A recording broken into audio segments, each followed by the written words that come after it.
salaamaaleykum dal leen ak jàmm ci Devers Dakar Tivaouane dëkk bu sell bi dafa yeewu ak tiitaange wu rëy ci guddi 22-23 février 2026 vers les coups de 2 heures du matin ay samba boy ñoo songu benn bijouterie jël ay or xaalis ak ay papiers administratifs lu ñu fa jël ñoo ngi koy xayma ci valeur 100 millions de francs CFA mbir mu mel ni nan la mën a xewee ci biir quartier bi te kenn yëgu ko la enquête bi wax loolu la ñuy décortiquer tey nañu dem seelaani vidéo bi mais balaa loolu nag ñoo ngi leen di ñaan ngeen abonné wu ngeen like vidéo te ngeen partagé ko sur ce mën nañ dem.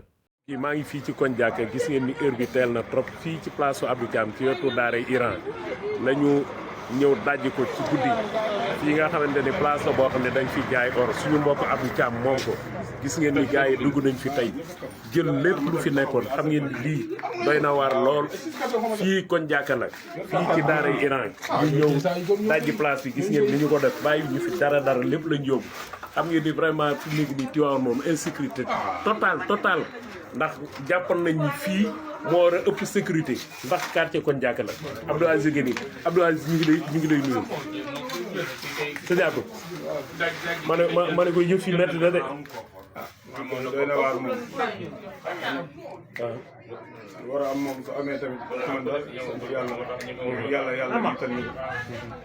yàlla ci barke bi sallallahu alayhi wasallam li ñu fi jël bari na. waaw li ñu fi jël bari na moom vraiment mënu ma koo wax sax. wax dëgg yàlla mënu ma ko wax noo ko après weer na. ci ay bijoux yu pare ak loo xamante ni bijoux yu pare bijoux or. or yu pare. ñuy jaay noonu ay importé sax moo jóg. bijoux importé. mais yan heure nga jàpp ni ci la ñuy ñëw dajji place bi. 3 heures daal lañ wax peut être 2 heures 3 heures. après bi ñu demee bay dem nag ci la ko benn booy gis. ay booy dañoo armé wu ñëw la génn. même ñun dend ñu ngi doon dégg télé bi waaye dañoo yaakaar ñu du fii ñeneen ñi dañoo ñëw la génn pour ñëw def intervention. comme ni ngeen ko déggee ci vidéo bi affaire bi doy na waar trop waa ji nag ñàkk na lépp à l'espace d'une nuit gars yàq nañ des années de travail suñ gisee place bi nuñ ko aménagé dañuy xam ne waa ji càmbar la espérons ñu retrouver ñi def lii waaye nañ jublu ci suñuy analyse première analyse bi ñuy mën a def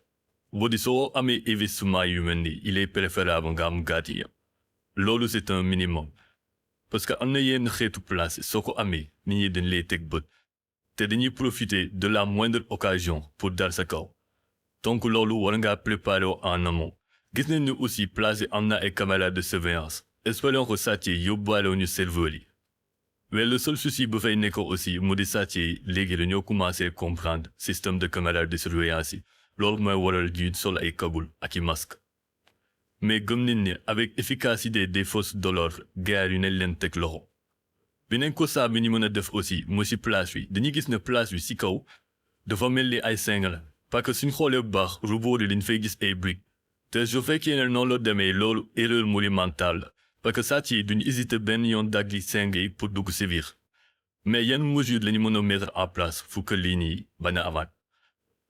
benn bi moo di su fekkee ne borom mën na investir ci ay système d'alarme mooy li gën léegi am na gars yi système d'alarme yoo xamante ne dañ koy installer mën nañ la ko installer sa place appareil yi nag dafay ànd ak détecteur de mouvement su détecté benn mouvement daf lay envoyer notification sa téléphone mu ne am na lu mu détecté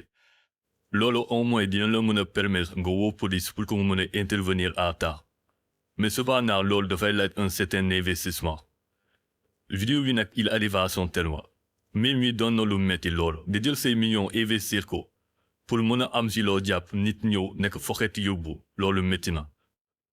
waaye aussi daf ñuy permettre ñu mën a avertir képp koo xamante ne da nga am place plus particulièrement bijouterie dans la région de Thiès Tivaouane nga bàyyi xel ñii nii ñoo yowante ba beneen nag sur Dakar bu leen fàttee abonné nga like vidéo te ngeen partagé ko